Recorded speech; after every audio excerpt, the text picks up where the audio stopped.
Attaque Orly, retour progressif la normale ce dimanche. Aéroport de Paris faisait théâtre dans la matin d'un retard moyen de 20 minutes dès au renfort au contrôlé, au lendemain de l'attaque d'une patrouille de l'Oration Sentinelle Orly. Dans le deuxième aéroport de la capitale, la situation revenait progressivement la normale ce dimanche matin. Le trafic est plutôt normal Orly, a déclaré une porte-parole d'Aéroport de Paris. Il y a quand même encore un petit peu de retard, un retard moyen de 20 minutes dès au renfort au contrôlé, a-t-elle ajouté. Selon ADP, les parkings d'Orly seront gratuits jusqu'à dimanche midi. Sur son site internet, Paris Aéroport affiche, reprise progressive du trafic Paris-Orly, terminaux ouest et sud. Merci de contacter votre compagnie avant de vous rendre à l'aéroport. Samedi, l'attaque d'une patrouille de l'Oration Sentinelle Orly avait conduit les autorités fermer momentanément ces deux terminaux, interrompre tout décollage ou atterrissage et dérouter de nombreux avions vers des aéroports voisins. Une pagaille monstre.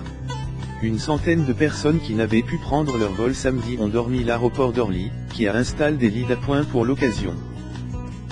Les compagnies aériennes ont aussi hébergé entre 100 et 200 personnes dans les hôtels de l'aéroport.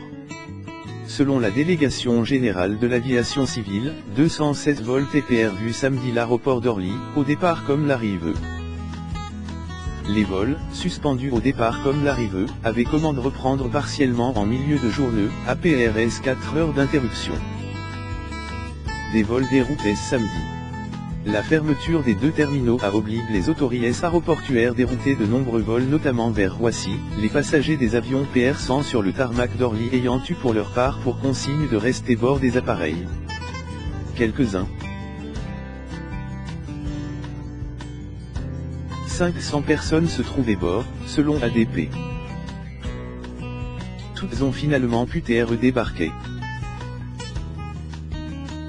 Concernant les vols déroutés, 32 avions au total, avec plusieurs milliers de passagers bord, ont dû atterrir dans d'autres aéroports. Parmi eux, 31 ont atterri Roissy-Charles de Gaulle, selon une source préfectorale, et un dernier Beauvais, selon la délégation générale de l'aviation civile. Cette situation a entraîné une certaine confusion dans les aéroports parisiens, notamment Orly que de nombreux voyageurs ont dû quitter précipitamment et d'énormes embouteillages se sont formés samedi matin. Cellules de crise. Selon ADP, des cellules de crise ont été mises en place pour accueillir les voyageurs. Les passagers qui ont dû quitter le terminal d'Orly Sud sans leurs bagages, déjà enregistrés, doivent patienter avant de pouvoir les RER, le temps que toutes les orations de contrôle aient été menées, a prévenu le gestionnaire des aéroports dans un communiqué. Plusieurs compagnies ont par ailleurs proposé leurs passagers de reporter sans frais leur voyage, l'image d'Air France. La compagnie était par ailleurs touchée samedi par une GRVE des hôtesses et stewards, mais ce mouvement n'a que peu de perturbations, selon la compagnie.